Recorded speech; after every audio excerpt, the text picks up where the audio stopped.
بسم الله الرحمن الرحيم. اللهم صل وسلم وبارك على سيدنا محمد. ازيكم يا حبايب قلبي؟ عاملين ايه؟ يا رب تكونوا بخير. انا دلوقتي هعمل معاكم كيكه.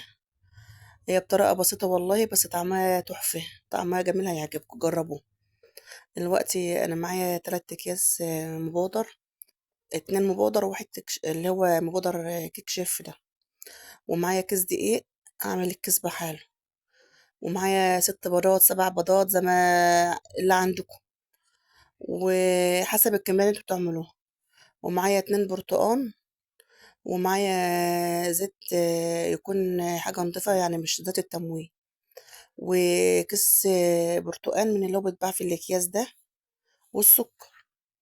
وخليكم معايا وشوفوا. ولو عجبكم الفيديو أتمنى ان تعملوا اللايك وتعملوا كومنت حلو عشان يوصلكوا كل جديد.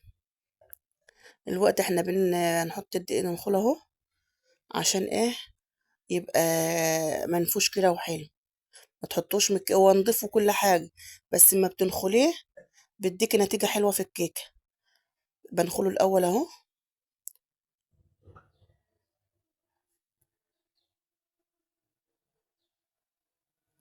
اللهم صل وسلم وبارك على سيدنا محمد.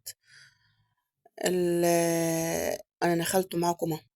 هجيب بقى شوب الخلاط، وادي كيس فانيليا احطه الاول على الدقيق، واحط كيسين المبودر وكيك شيف الكيس التالت، قلبهم في الدقيق. ماشي، امشي على الخطوات، هتعجبك والله العظيم، كانت عسل ما شاء الله. دلوقتي اهو قلبهم بقى عشان كل ده يخش في بعضه.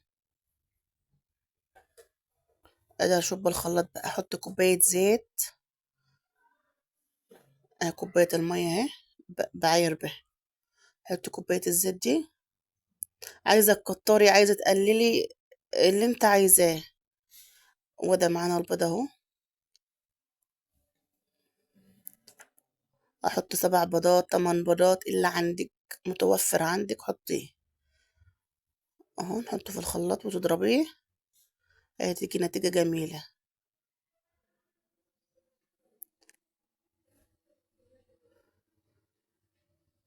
كوس الفروتي اهو بالبرتقال.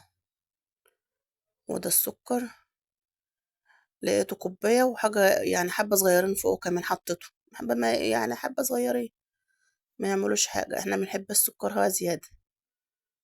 ده البرتقال البلدي حطيته برضو. عايزة تحط علبة زبادي حطي، بس أنا كان عندي لبن حليب كان في التلاجة حطيت منه اه. حتى أنا بقول لكم في الفيديو بس الصوت مش جاي، إن في زبادي حطهم، ما فيش حطوا لبن. الحاجة اللي العيال ما بياكلوهاش بتحطها في قلب الحاجات اللي زي دي، بيروح طعمها فيها واستفادوا منها. ده اتحطوا على الدقيق اهوت، بعد ما فرمته في الخلاط يديك النتيجة دي. بتمنى ان عجبكم الفيديو تعملوا له لايك وتفعلوا الجرس عشان يوصلكوا كل جديد، وتكتبوا له كومنت حلو اهي. عايزة تزودي لبن كمان عشان كده كده المقادير كلها ايه تظبط معاكي. عايزة تزودي مية عشان تبقى كل ما تكون خفيفة مش تقيلة، تبقى خفيفة، يعني تبقى مش معجنة معاكي بعد السوية، تبقى خفيفة وهش كده. انا حطيت بقى حبة دقوات في القالب عشان ما تلزقش في ارضية الكيكة، ما تلزقش في ارضية القالب. تخش بقى حبة الدقيق برضك تاني، حطيت اهو.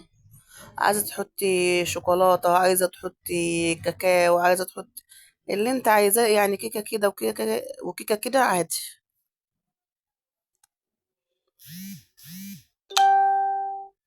ما شاء الله، اللهم صل وسلم على سيدنا. يا حبايب قلبي معاكم اهي. والفرن يكون قبل ما تعمليها تكوني مشغلة الفرن عشان الكيكة ما تبوظش. ما شاء الله اهو.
ما شاء الله، جربوا الطريقة دي هتعجبكم والله.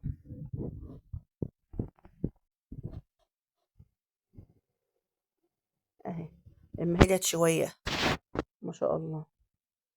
لو عجبكم الفيديو اتمنى ان انتوا تعملوا له لايك وتفعلوا الجرس وتكتبوا لي كومنت حلو عشان يوصلوا كل جديد.